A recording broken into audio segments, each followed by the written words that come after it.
तो hello guys, आपके अपनी इंजॉय इंग्लिश स्टडी में आपको स्वागत है।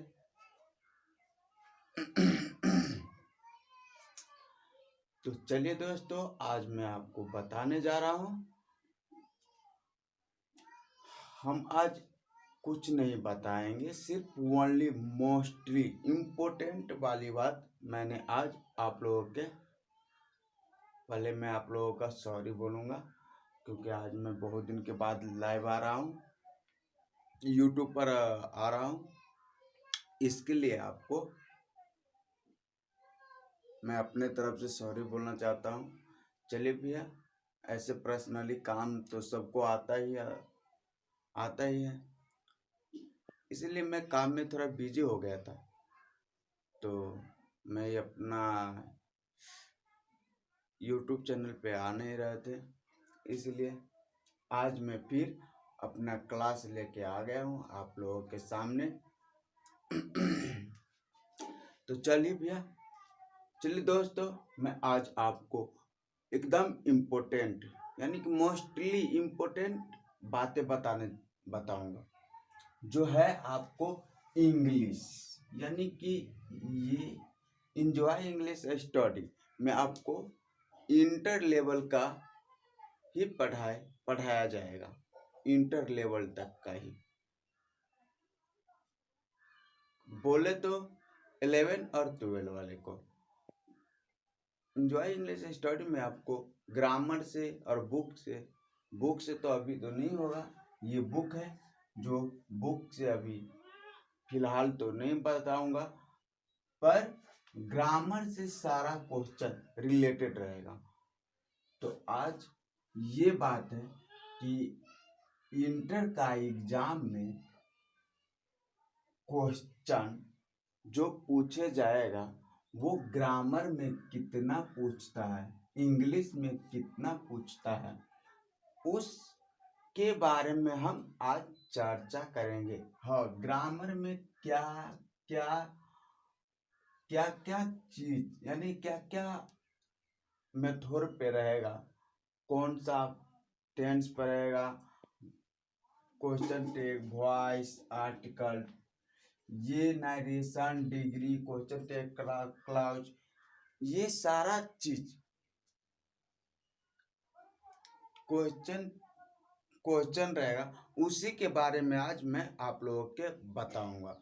इसके सिवा आज मैं कुछ नहीं आप लोगों के बताऊंगा।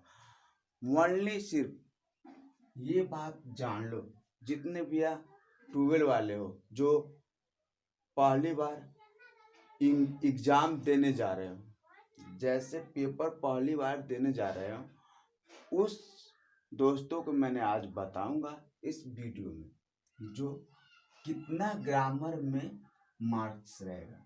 टोटल इंग्लिश में 100 नंबर का मार्क्स होता है, उसमें ग्रामर यानी कि ये ग्रामर हुआ, ग्रामर में 55 नंबर का रहता है, 55 मार्क्स रहता है। बुक से 45 मार्क्स का रहता है, बुक से 45 मार्क्स का रहता है।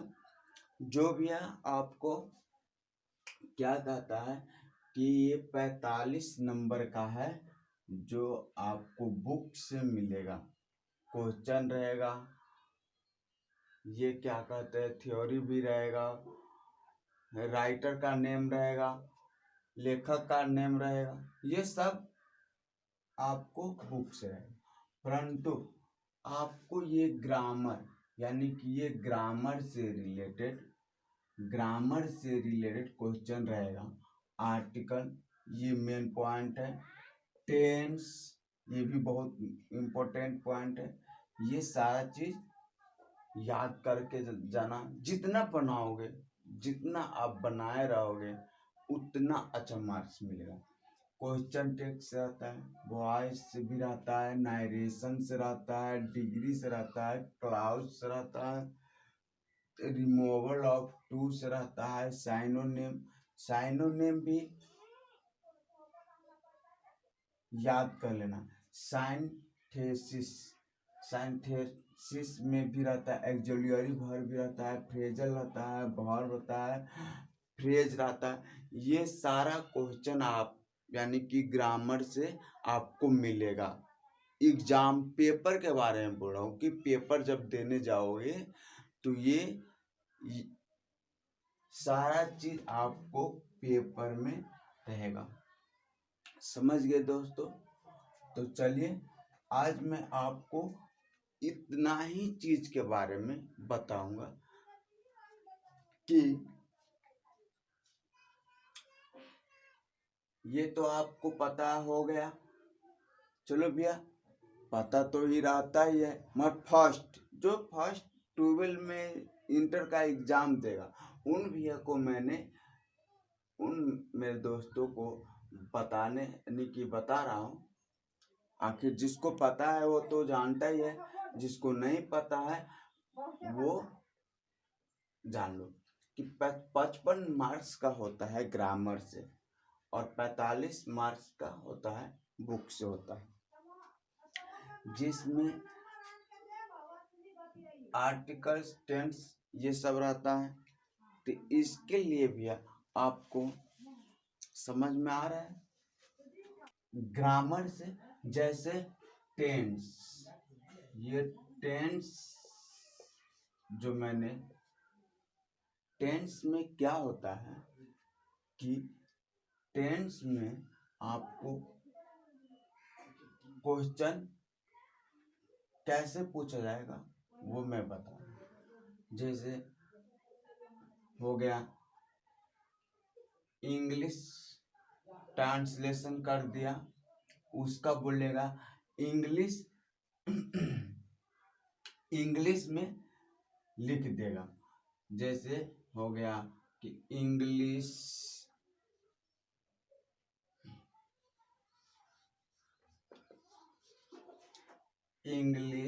इनटू हिंदी,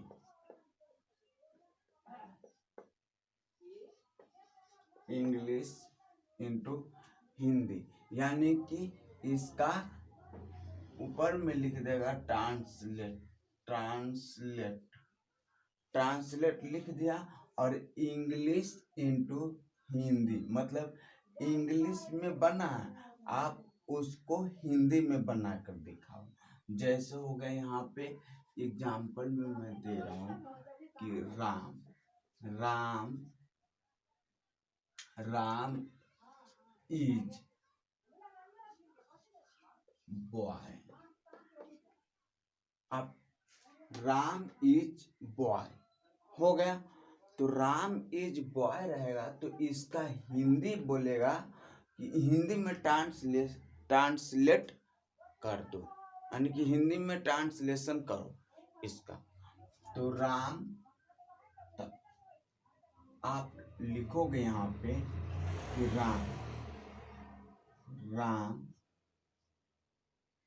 राम इज, चलो इंग्लिश में ए लिखा, राम इज ए बॉय, तो आप लिखोगे कि राम एक लड़का है, राम एक लड़का है। इसी तरीका से अगर हिंदी इंटू इंग्लिश में दिया रहेगा, हिंदी इंटू इंग्लिश में, तो ऐसा नहीं रहेगा, इसको उल्टा रहेगा, सेम उल्टा।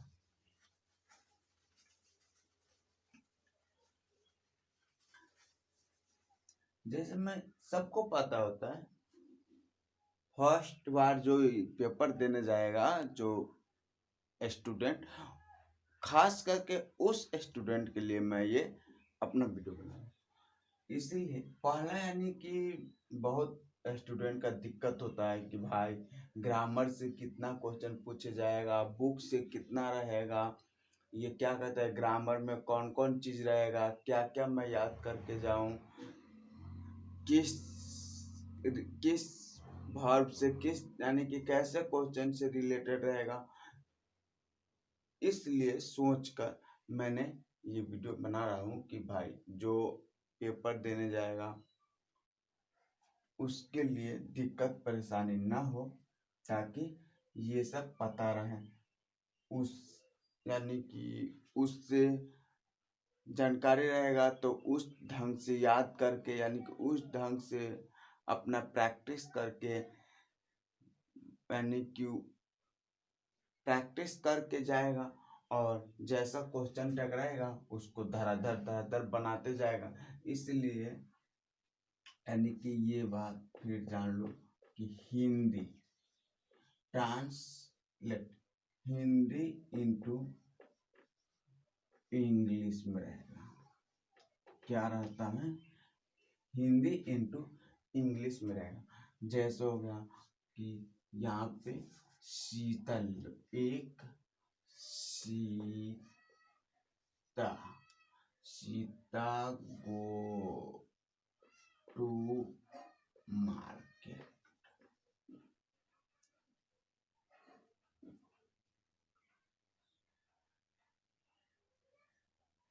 सॉरी, ये नहीं, ऐसा हिंदी में रहेगा। 7 को क्वेश्चन पूछा जाएगा, 7 नंबर का होगा। तो इसलिए आप लोग थोड़ा सतर्क हो जाइए कि कितना क्वेश्चन रहेगा। हाँ, ये क्या कहते हैं, वोकलरी कहते हैं। वोकलरी जितना याद करोगे, जितना मीनिंग वर्ड याद रहेगा, उतना आपके लिए बेटर होगा। एग्जाम हॉल में उतना बेटर होगा कि जितना यानी कि इसका मीनिंग वर्ड याद करके जाओगे इंग्लिश, उतना आपको पेपर देने में आसान रहेगा। तो सीता बाजार जाते हैं, सीता बाजार जाती है, सीता बाजार जाती है। भैया ये कौन सा टेंस है? ये तो मालूम है कि यानी कि सिंपल इंडेफिनिट टेंस है। तो सिंपल इंडेफिनिट टेंस में क्या होता है? सीता बाजार जाती है, तो लिखेंगे उसका इंग्लिश कि सीता, सीता जाती है, ता ही, ते, ती ही, ती है, ये सब है। ता है, ती है, ते लगा हुआ है। तो इसलिए यहाँ पे हम लिखेंगे कि सीता गोज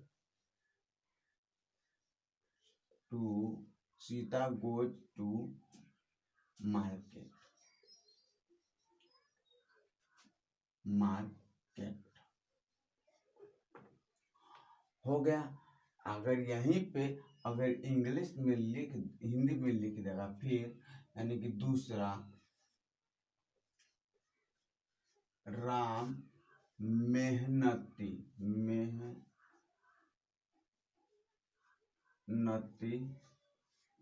लड़का है। फिर इसमें कैसे बनाना है आपको समझ में आ जाएगा कि राम मेहनती लड़का है, या यही मान लो राम मेहनती लड़का है। तो इसको इंग्लिश में कैसे बनाना है भाई? यहाँ पे क्या है? लड़का है और यहाँ पे मेहनत, वर्ब बीच में आ गया है। ताहे तिये वाला क्वेश्चन है ये, असर्टिव सेंटेंस। ये क्या कहते हैं? आर्टिकल है, इसी को कहते हैं। जैसे इसको इंग्लिश में लिखेंगे हम Ram, Ram is, Ram is verb आएगा भाई, मेन वर्ब लेके आएंगे ना इसको। तो राम, तो पहले ये बात सोच लो कि राम मेहनती है, तो राम मेहनती है, तो इसके लिए राम, राम आएगा, Ram is laborious boy, Ram is laborious boy भाई। तो ये हो गया मेन वर्ब, ये हेल्पिंग वर्ब हो गया। जब तक मेन वर्ब से पहले हेल्पिंग वर्ब नहीं आएगा तो ऐसा सेंटेंस कभी नहीं बनेगा। ये सेंटेंस मांगता है पहले मेन वर्ब से पहले हेल्पिंग वर्ब। जैसे हो गया कि इसका स्ट्रक्चर वेक्टर, जिसको मान लो तुम सूत्र मान लो, सब्जेक्ट प्लस हेल्पिंग वर्ब, ये हेल्पिंग वर्ब दो या is are am plus main verb plus other word दो या ऑब्जेक्ट दो, समझ गए? अदर वर्ड समझ में आ गए भैया? चलो मेरे दोस्तों, इतना बात अगर आपको समझ में आ गया है तो अगले वीडियो में मैंने आप लोगों के ये भी जरूर बताऊंगा कि भाई ये सिनोनिम, सिंटैक्सिस, वॉइस, नरेशन, ये क्वेश्चन कैसे पूछा जाएगा, किस तरीका से पूछा जाएगा, वो भी आप लोगों के आपके सामने जरूर वीडियो भेज दूंगा। नहीं तो मेरे लिंक में अभी तो नहीं डालूंगा मैं अपना लिंक में, मगर इससे रिलेटेड क्वेश्चन किस ढंग से पूछेगा वो मैं आपको जरूर अगले वीडियो में